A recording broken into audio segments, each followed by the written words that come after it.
And our next interval is interval D, and so let's choose positive 1/2 there.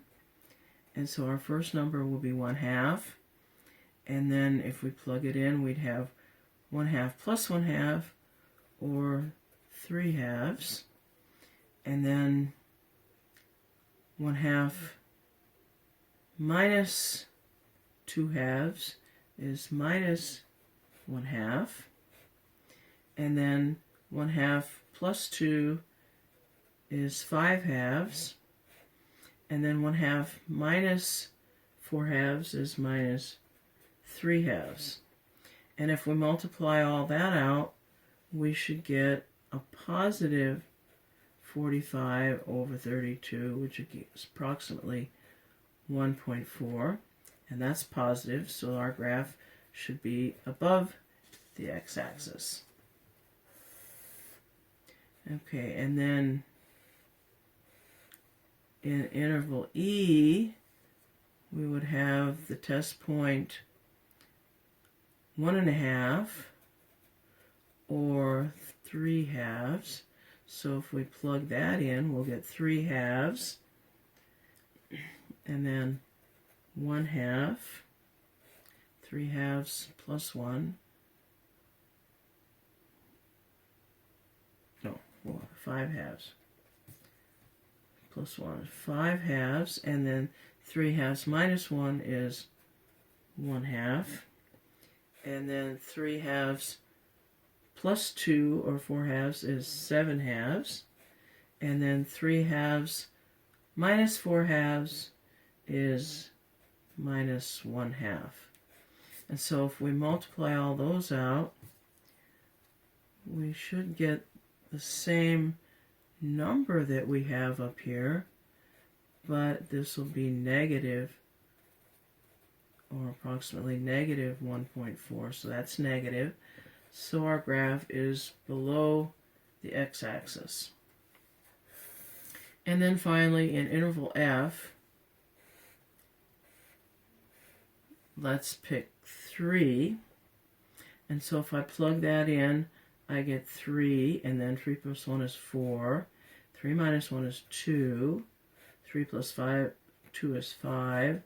And 3 minus 2 is 1. So if I multiply all those out, I get a positive 120, so that's positive, and our graph is above the x-axis. Okay, so let's take a minute and graph this. And so we put our zeros on here. -1, -2, +1, and +2. And then we can use the values that we found in each of these intervals. And in interval A, at -3, let's say -50, -100, -150. Okay, so at -3, we're approximately -120, which would be about here. And then we go up to here. And then in interval B, we picked -3/2, and we got approximately 3.3. So if this is +50, this is just barely above the axis. And then in interval C, we got a -1.4, which is even closer to the x-axis. And then in interval D, we got +1.4. In interval E, we got a -1.4. Wait a minute. I'm missing something here. 35. Oh, wait. this one should be negative 105 over 32, or approximately a negative 3.3, sorry. So negative 3.3 right here. So it's kind of mirroring these two intervals here have similar heights. These two intervals here have similar heights. And then the two out here. So at positive 3, we have a positive 120. And so that would be approximately right here. So the graph goes up, and then the maximum isn't at the middle point here. I checked that out by graphing on my old calculator. And you can always check this on your calculator to see how close you got. Okay, so this is negative 2. Okay, so this is an approximate graph of our function h of x equal to x times x squared minus 1 times x squared minus 4.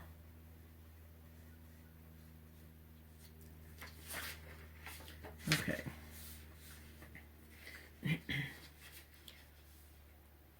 Right, and I'd like to ask you if there are any questions, but you can always email me if you have questions.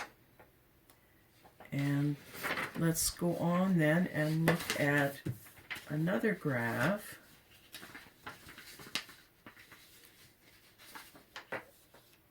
And we have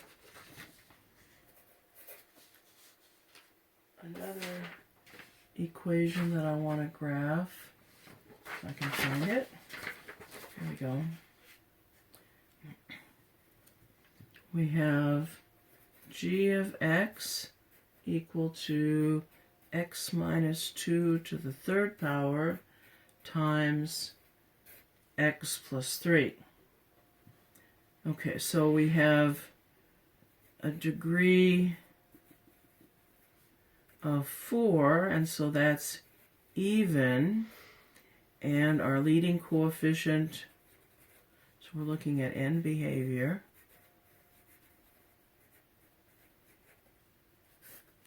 and our leading coefficient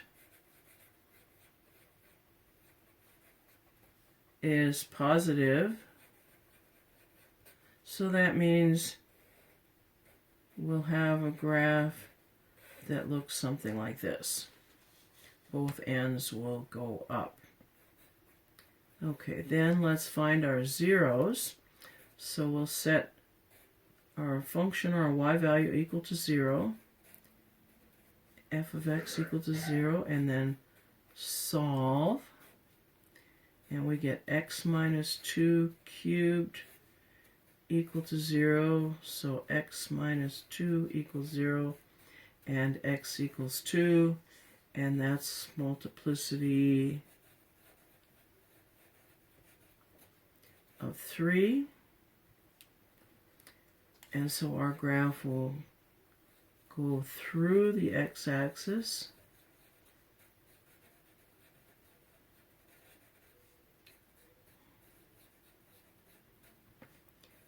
at 3, and then set,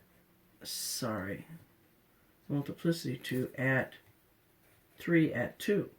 And then x plus 3 equals 0, and so x equals negative 3, and that's multiplicity 1.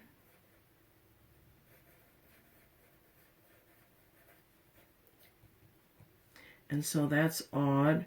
And so again, the graph goes through the x-axis.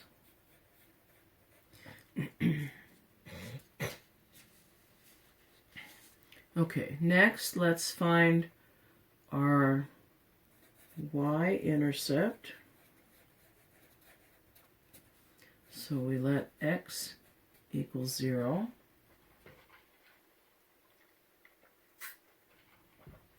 And so our y, if x is 0, we'll have 0 minus 2 quantity squared cubed times 0 plus 3. So negative 2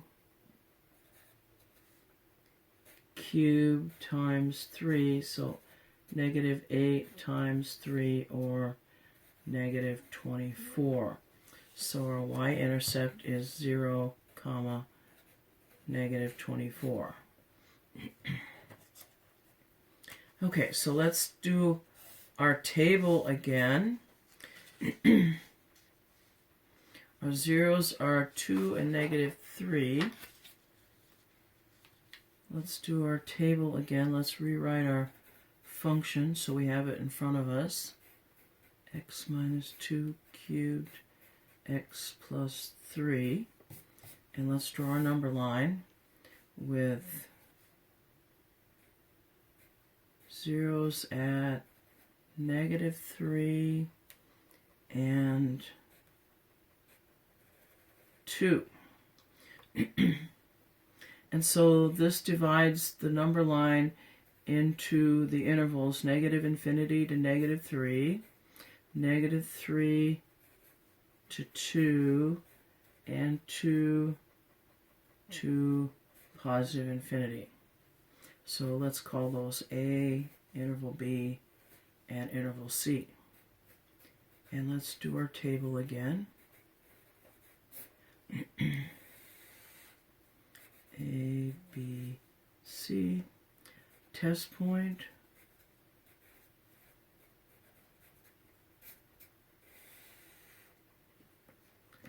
and evaluation,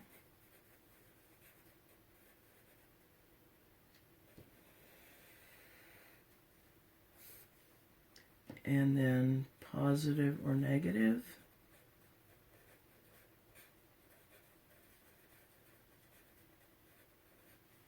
and then above or below the x-axis.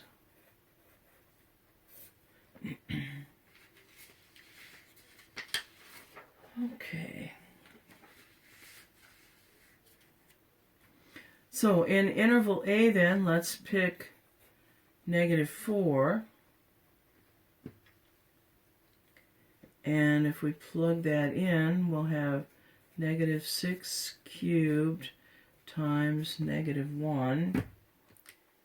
And just use your calculator.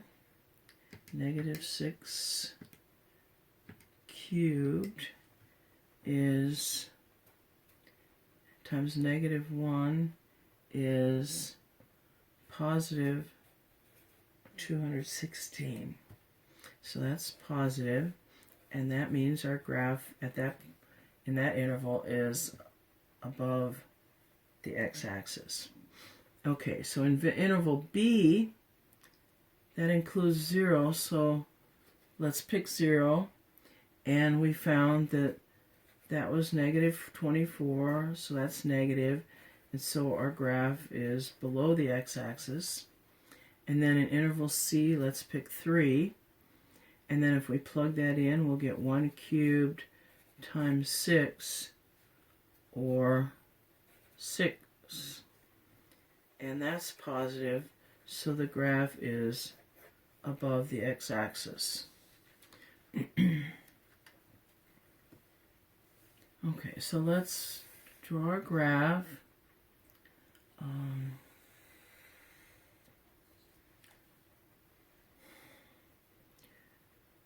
Okay, let's call this 100, 200, so 50, 250, and so we'll have negative 1, negative 2, negative 3, and positive 1, positive 2. Okay, so we picked negative 4 and we evaluated that at positive 216, so that'd be approximately right here. And then we picked 0, and that was, so negative 50, negative 100. So that was approximately right here at 0 and negative 24. And then we picked 3, and we got 6, so that was approximately right here. Okay, so we're not sure what happens between negative 3 and 2, so I found some more values, which is what's suggested if we can't really tell what the graph is going to look like. And so I'm going to pick negative 2, and at negative 2 we got negative 64, and so that's about right here. At negative 1 we got negative 54, which is about right here. And then at 0, of course, we have negative 24. And at 1, we got negative 4. So we have a little better idea. I also found, I put this in my calculator, and found the minimum point at negative 1, which is at negative 1 and 3/4. And that's just a hair below this one. So our graph is going to go like this. And then over. If we stretch this, it would seem like it went down a lot further than it does. So this is the minimum point at negative 1.75 and negative 66 approximately. Okay, so this one, in order to find the way this looked, we needed to plot a few extra points as is suggested in step number 4 to determine what the graph actually looks like. Okay. So we've done 3 graphs. Let's also look at one other thing that we have, and that is called the intermediate value theorem.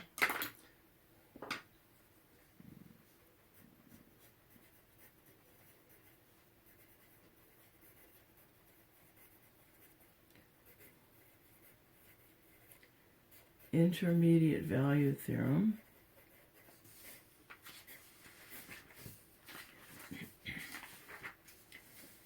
And that helps us to be able to determine if there's a 0 between any 2 numbers.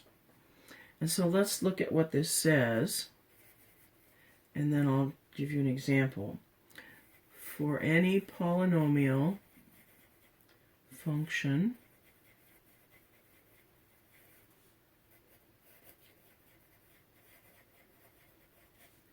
p of x with real coefficients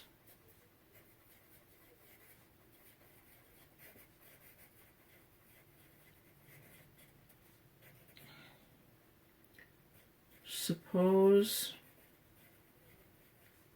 that for a not equal to b,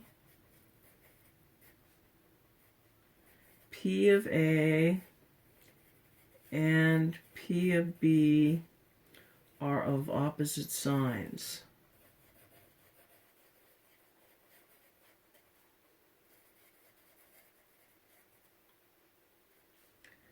Then the function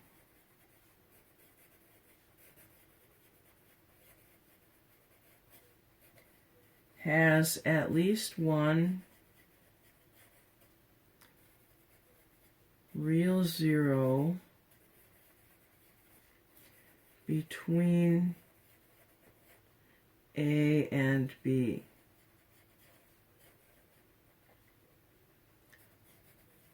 The intermediate value theorem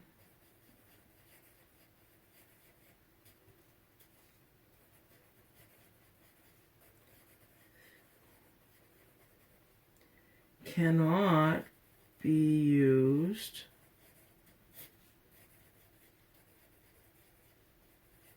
to determine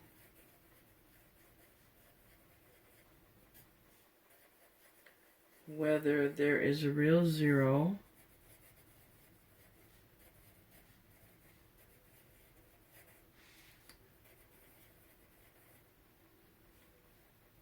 between A and B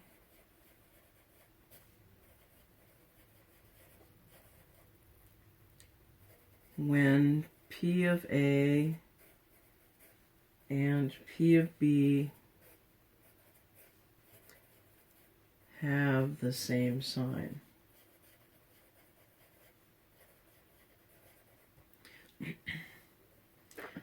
Okay, so what this is saying is, suppose we have a graph and here's a part of our function.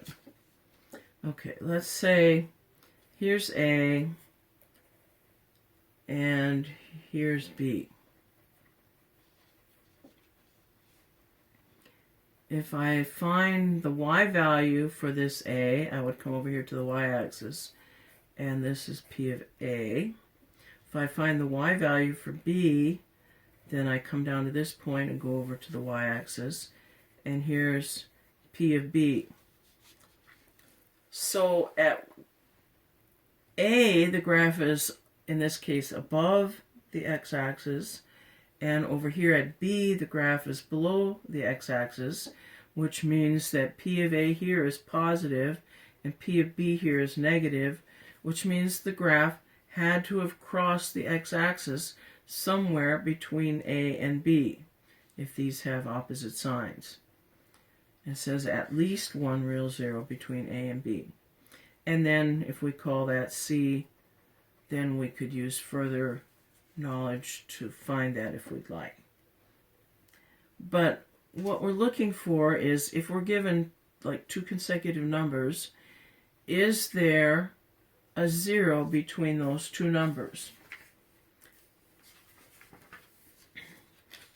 So let's look at a problem. This is number 39 in your book. F of x equals x cubed plus 3x squared minus 9x minus 13. And the directions will say, use the intermediate value theorem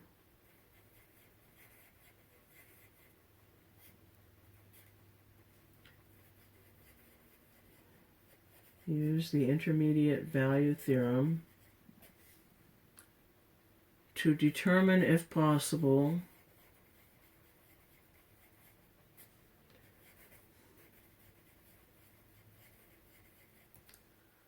whether the function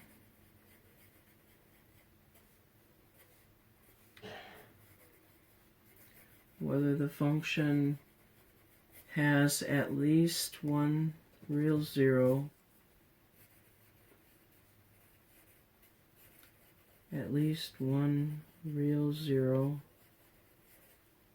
between A and B.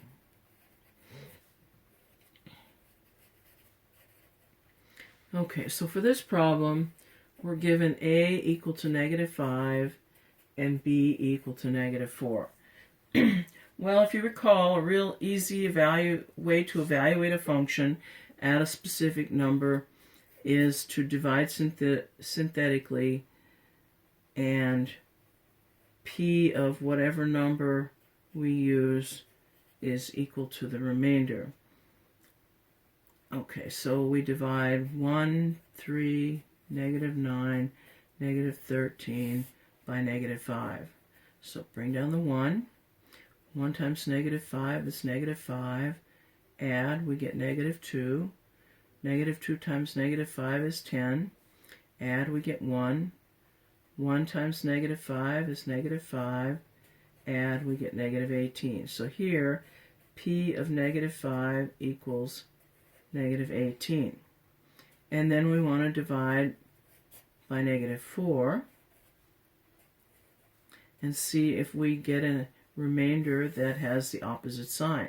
So bring down the 1. 1 times negative 4 is negative 4. Add, we get negative 1. Negative 1 times negative 4 is 4. Add, we get negative 5. Negative 5 times negative 4 is 20. Add, we get 7. So P of negative 4 equals 7. And so we would say, since the function value changes sign between negative 5 and negative 4, there is at least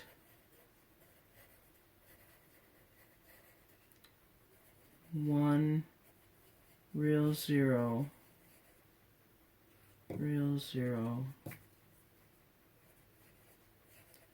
between negative 5 and negative 4. Okay, so that's an example of that. Let's try another one. Number 40, same directions. F of x equals x cubed plus 3x squared. Same function, minus 9x minus 13, but this time let's look between 1 and 2. So we'll divide by 1. 1, 3, negative 9, negative 13. So bring down the 1. 1 times 1 is 1. Add, we get 4. 4 times 1 is 4. Add, we get negative 5. Negative 5 times 1 is negative 5. Add, we get negative 18. So P of 1 equals negative 18. And then let's divide by 2. 1, 3, negative 9, negative 13. Bring down the 1. 1 times 2 is 2. Add, we get 5. 5 times 2 is 10. Add, we get 1. 1 times 2 is 2. Add, we get a negative 11. So P of 2 is negative 11. Since the function did not change sign,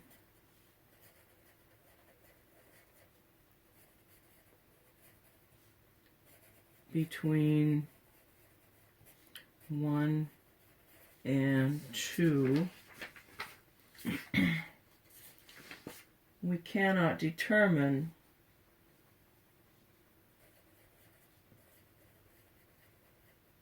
or let's say the intermediate value theorem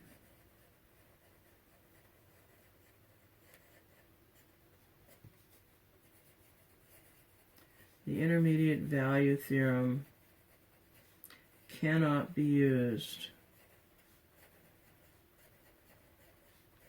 to determine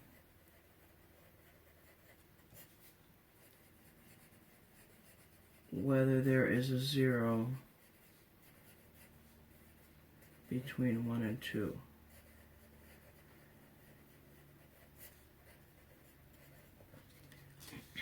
Okay, so that's how we'd use the intermediate value theorem. And that's the end of section 8.2.